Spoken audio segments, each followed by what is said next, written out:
जिसमें इमरान खान साहब ने साबिक वज़ीर आला पंजाब परवेज़ इलाही साहब को 2 मरतबा ये वज़ीर आला पंजाब रहे और इनको परवेज़ इलाही साहब को बना दिया है अपनी पार्टी का सदर पाकिस्तान तहरीक इंसाफ का। मैं अभी इसके बारे में कुछ कहूँगा नहीं, क्योंकि इस वक्त पाकिस्तान तहरीक इंसाफ जो है उसकी पॉपुलैरिटी बहुत ज़्यादा है पाकिस्तान में, और इस वक्त इमरान खान साहब इलेक्शन जीतने जा रहे हैं और उन्हें लगता है कि वो इलेक्शन हारेंगे नहीं। और बात भी ठीक है, कहीं पे भी इलेक्शन करवा लें, पीडीएम की जमातें इसीलिए भाग रही हैं कि इमरान खान साहब इलेक्शन हर हाल में जीत रहे हैं। इस वक्त ये बात किसी को समझ नहीं आएगी, लेकिन वक्त ये बात साबित करेगा कि यहाँ इमरान खान साहब ने अपनी मकबूलियत के ज़ोम में एक गलती की है और ये गलती सामने भी आएगी। परवेज़ इलाही साहब क्या हैं, कौन हैं, इसको इमरान खान साहब बेहतर अंदाज में जानते हैं। बहरहाल परवेज़ इलाही साहब के लिए एक बेहतरीन फ़ैसला है और परवेज़ इलाही साहब या चौधरी ख़ानदान के लिए ये एक ऐसी सीट है या एक ऐसी मकबूल चीज़ है जिसकी उन्हें ज़रूरत थी, और एक ऐसी पार्टी जो इस वक्त पाकिस्तान की सबसे मकबूल पॉलिटिकल पार्टी है, उसका सदर का ओहदा मिलने पर परवेज़ इलाही साहब को वाकई मुबारकबाद मिलनी चाहिए। लेकिन क्या पाकिस्तान तहरीक इंसाफ ये डिज़र्व करती थी?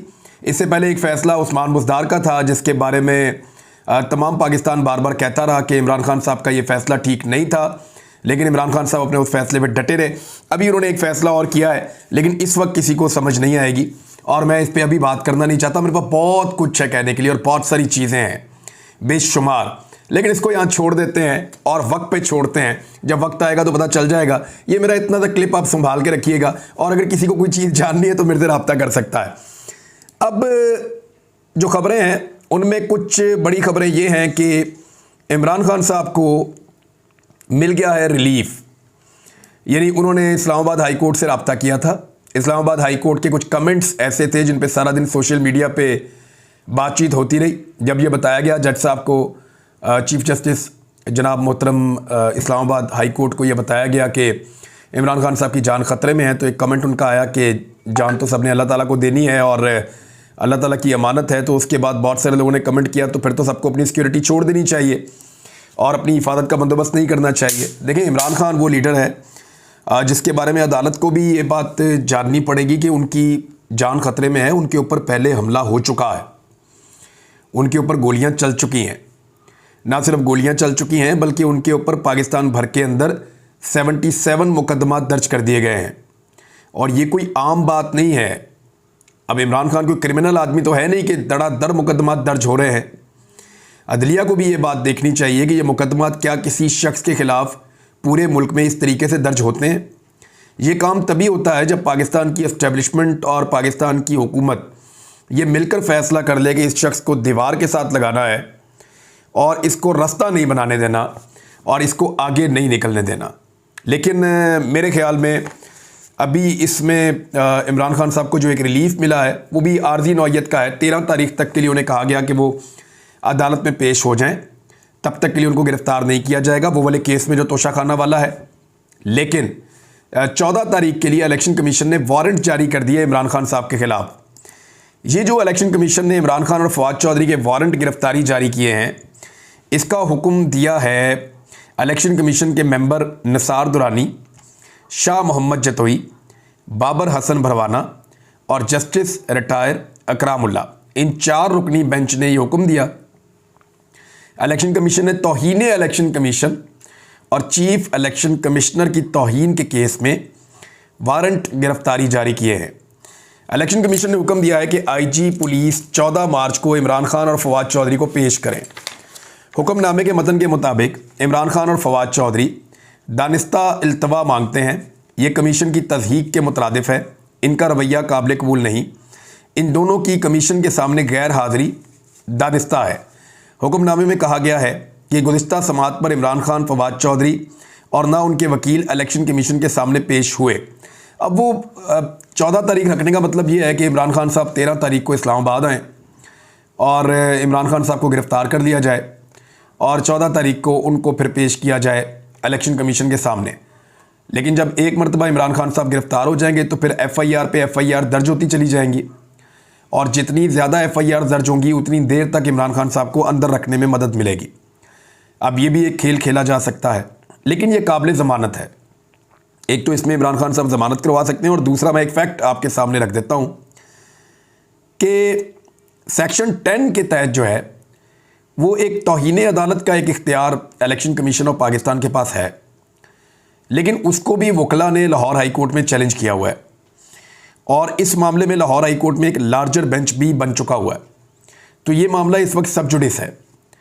इलेक्शन कमीशन ऑफ पाकिस्तान के बारे में बार बार सुप्रीम कोर्ट ऑफ पाकिस्तान कुछ बातें बता चुकी है। एक ये बता चुकी है कि इलेक्शन कमीशन ना तो अदालत है और दूसरा ना तो वो ट्रिब्यूनल है। अगर कोई ट्रिब्यूनल बनता है तो उसके अंदर कोई जज शामिल किए जाते हैं। इलेक्शन कमीशन खुद से कोई अदालत का इख्तियार इस्तेमाल नहीं कर सकता। इलेक्शन कमीशन के लिए ये मुमकिन नहीं है। और अभी एक जिसमें इमरान खान साहब को तोशाखाना केस में नाअहल करार दिया था, जस्टिस जनाब शाहिद करीम साहब का एक फ़ैसला आया है कि इलेक्शन कमीशन नाअहल भी नहीं कर सकता, उसके पास ये इख्तियार भी नहीं है। ये इख्तियारात अदालतों के पास हैं। इलेक्शन कमीशन सिर्फ मामलात को रेफ़र कर सकता है। इस पर फवाद चौधरी साहब ने रद्द-ए-अमल दिया और उन्होंने कहा कि इलेक्शन कमीशन का आर्डर लाहौर हाई कोर्ट के लिए अहकामात की खिलाफ वर्जी है। इलेक्शन कमीशन को तौहीन अदालत में हाई कोर्ट में तलब करवाएंगे। अब आज जब इलेक्शन कमीशन इकट्ठा हुआ तो ऐसा लग रहा था कि वो पंजाब के इंतखाबात का शेड्यूल जारी करेंगे, लेकिन अभी तक जब मैं ये वीलॉग रिकॉर्ड कर रहा हूँ, इंतखाबात का शेड्यूल जारी नहीं किया गया। ख़ुसूसन पंजाब के इंतखाबात का शेड्यूल जारी किया जाना था, 54 दिन बाकी रह गए हैं। 54 दिन का स्केड्यूल होता है, वो जारी नहीं किया गया। बल्कि जारी क्या किया गया? वारंट गिरफ्तारी। इससे आप अंदाज़ा कर सकते हैं कि पाकिस्तान के ताकतवर हल्के इलेक्शन से कितने खौफज़दा हैं और अभी तक उनका इंतखाबात करवाने का किसी किस्म का इरादा दिखाई नहीं देता। वो कुछ भी करेंगे, पाकिस्तान को इंतखाबात के अंदर नहीं जाने देंगे। दूसरी जानिब जो सर्वेज नए आए हैं उन्होंने भी टलियाँ खड़का दी हैं और परेशानी पैदा कर दी है।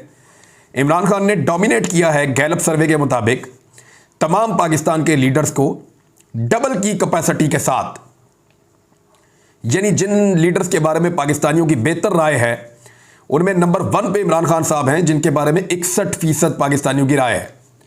लेकिन जब आप इंतखाबात में जाएंगे तो ये कन्वर्ट हो जाएगी 2/3 मेजॉरिटी से ज़्यादा, इसलिए कि हर जगह पे ऐसी राय है और हर इलेक्शन में अगर वो यूँ जीतते चले जाएंगे, हर हल्के के अंदर ये राय आएगी तो इमरान खान साहब सारे हल्के जीतते चले जाएंगे।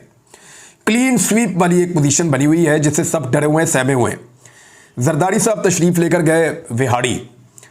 हम ये समझे कि विहाड़ी के अंदर बहुत बड़े इजलास होंगे, बहुत सारे लोग मिलने के लिए आएंगे, तो जो इंपॉर्टेंट लोग हैं चंद जरदारी साहब के अपने लोगों के अलावा वो उनको मिलने भी नहीं आए।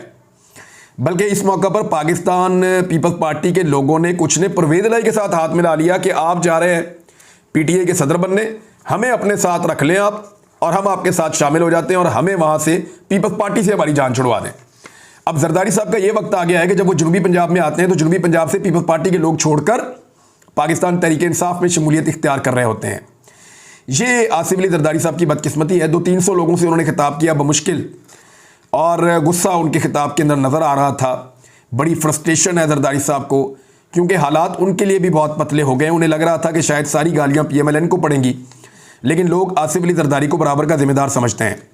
नवाज शरीफ की मकबूलियत 36 है, बिलावल की भी 36 है, यानी ये हालत हो गई कि बिलावल और नवाज शरीफ एक बराबर आ गए, बाकी सारे इसके बाद नीचे आते हैं। फजलुर रहमान साहब तो बहुत ही कम है, इमरान खान साहब से आधे भी नहीं है। तो इस वक्त ये एक गैलप सर्वे हुआ है पाकिस्तान में और इसके नताइज भी बाकी सर्वे से मिलते जुलते हैं कि ज़्यादा पाकिस्तानी ये समझते हैं कि PDM की हुकूमत महंगाई के लिए ज़िम्मेदार है, बहुत थोड़े इमरान खान को ज़िम्मेदार समझते हैं। ज़्यादा पाकिस्तानी ये समझते हैं कि इंतखाबात में जाना चाहिए फौरी तौर पे, बहुत कम ये समझते हैं कि अभी इंतखाबात ना करवाए जाएं। तो ज़्यादा पाकिस्तानियों का मतलब ये है कि जमहूरियत है ना पाकिस्तान में, तो जमहूर की आवाज़ सुनी जाए तो पाकिस्तान में इंतखाबात होने चाहिए। कामरान खान साहब ने एक खबर दी, उस खबर के मुताबिक आर्मी चीफ जनाब आसिम मुनीर साहब ने मुलाकात की है पाकिस्तान के टॉप बिजनेस कम्युनिटी के लोगों से।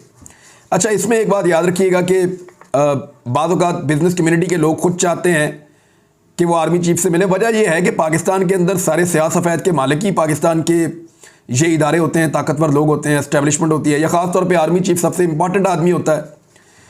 तो लोगों का कॉन्फिडेंस जब ख़राब हो जाता है या लोगों को लगता है कि हालात बहुत बिगड़ रहे हैं तो वो चाहते हैं कि अगर तगड़ा बंदा आके हमें जवाब दे। वज़ीर आज़म को तो समझते ही कुछ नहीं पाकिस्तान में, और ना कभी वज़ीर आज़म को वज़ीर आज़म बनने दिया गया है। जनरल बाजवा ने भी जब शुरुआत की थी और आगाज़ किया था अपनी इस किस्म की एक्टिविटीज़ का, तो जनरल बाजवा पहले जाकर बिजनेस कम्युनिटी से मिला करते थे। जनरल याया ने भी बिजनेस कम्युनिटी के साथ मुलाकातें की थी, जिस पे उस दौर में भी खबरें छपी थी। और सब लोग ऐसे ही करते हैं। लेकिन जनरल आसिम मुनीर साहब ने जो मुलाकात की उसके अंदर कुछ इंकशाफात हैं जो कामरान खान साहब ने किए। उन्होंने कहा कि जनरल साहब ने ये पैगाम भिजवाया सदर पाकिस्तान के ज़रिए से इमरान खान साहब को कि शहबाज शरीफ साहब से आपकी मुलाकात करवा देते हैं, और दूसरी जानिब इमरान खान साहब की जानिब से पैगाम आया कि नहीं जी आप मिल लें मेरे से। तो उन्होंने कहा जी मैं नहीं मिलता और मैं सियासी मामलात में नहीं आता। तो अब मामला ये है कि एक तो आसिम मुनीर साहब की जो मुलाकात है ये तो फाइनेंस मिनिस्टर के करने के काम है कि वो बिज़नेस कम्युनिटी से मिले, लेकिन क्योंकि पाकिस्तान के अंदर ये एक पुरानी रवायत रही है कि आर्मी चीफ जो है वो बड़ा अहम रोल होता है उनका, लॉ एंड ऑर्डर का हो जाए और बहुत सारी चीज़ें हैं, इकॉनमी का हो जाए, फॉरेन पॉलिसी का हो जाए, दाखिली मामलात का हो जाए, जिसके अंदर आईनी नुक्ता नज़र से आर्मी चीफ का कुछ लेना देना नहीं है, लेकिन लोग उनकी तरफ देख रहे होते हैं कि 70 साल की तारीख ही ये है, 70 साल से कंट्रोल है। तो अब आर्मी चीफ की एक तो ये मुलाकात जो है ये उनके आईनी नुक्ता नज़र से जो उनका रोल है उससे बाहर है। बहुत सारे लोग ये बात कर रहे हैं, सोशल मीडिया भरा पड़ा है इस बात से, लोग ये गिला कर रहे हैं। दूसरी जानिब आर्मी चीफ का ये कहना कि वो सियासत में रोल प्ले नहीं करना चाहते, और साथ में ये भी कहना कि वो सियासत में सहूलतकारी करवाना चाह रहे हैं शहबाज शरीफ और इमरान खान की मुलाकात करवा के। ये एक तरफ वो कह रहे हैं मैं ये नहीं करना चाहता, और एक तरफ वो ये करना भी चाह रहे हैं।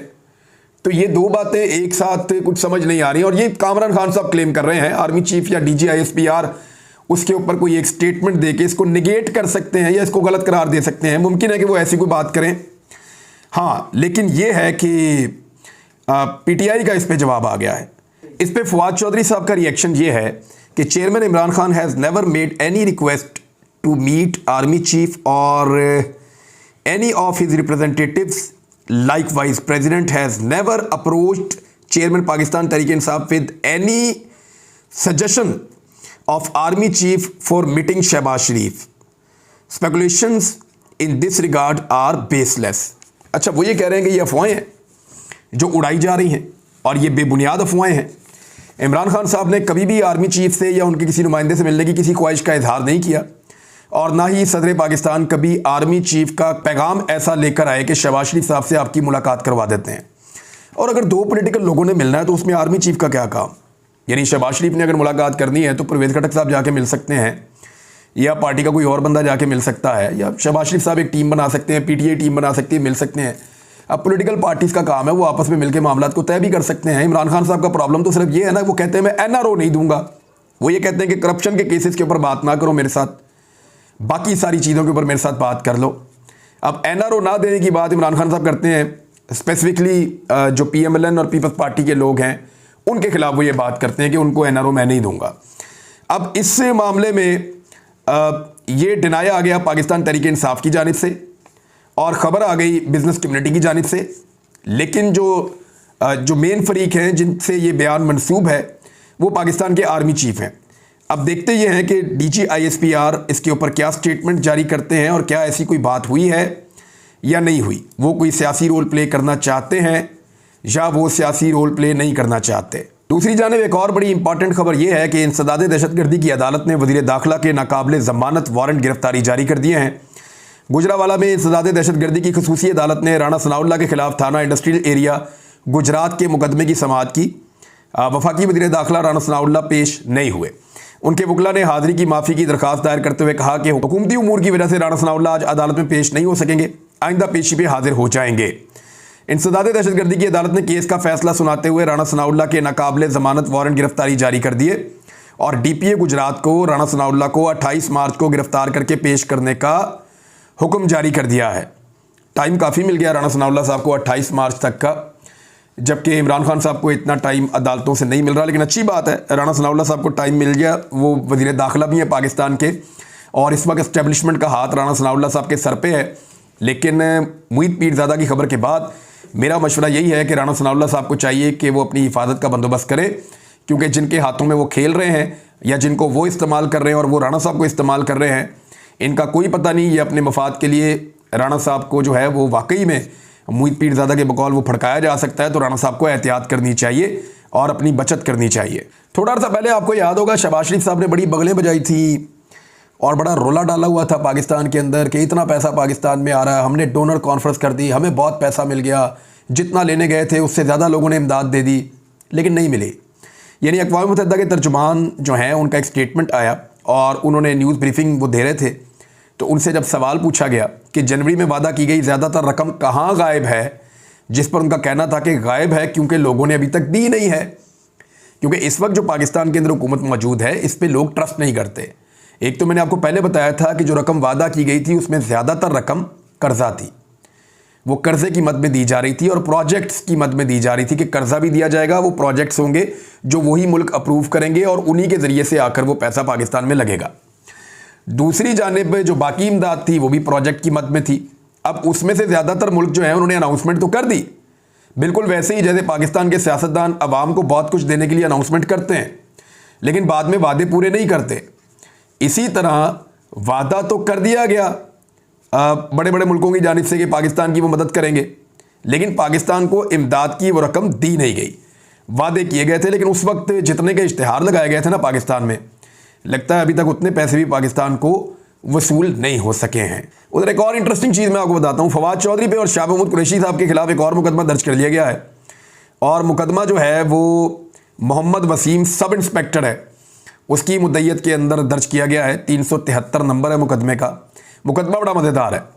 इस मुकदमे में यह है कि ये दोनों बाहर आके प्रेस कॉन्फ्रेंस कर रहे थे। इनकी प्रेस कॉन्फ्रेंस की वजह से रोड जो है उसमें खलल पैदा हो गया ट्रैफिक में। बात यह है कि वहाँ पिछले 3-4 महीने से मीडिया ऐसे ही मौजूद है और जहाँ पे छोटा मोटा इवेंट होता है वहाँ पे मीडिया मौजूद होता है, मीडिया की DSNGs गाड़ियाँ आके लगती हैं तो रोड तो ब्लॉक होता है, लेकिन आज तक कभी हमने इस तरह का पर्चा होता हुआ नहीं देखा। लेकिन यहाँ पे ये मुकदमा दर्ज किया गया और मुझे लगता है कि अगली मरतबा इस बात पे भी मुकदमा दर्ज किया जाएगा कि ये छत पे चढ़े हुए थे, हमें घूर रहे थे। फिर उसके बाद मुकदमा दर्ज किया हुआ था इस आदमी ने नाश्ते में 2 अंडे खा लिए, इसको 1 खाना था। अगली मरतबा मुकदमा दर्ज कर लिया जाएगा कि ये चलता हुआ पीछे मुड़ के देखता है, बगैर इंडिकेटर दे हुए पैदल चल रहा है। यानी अजीबोगरीब किस्म की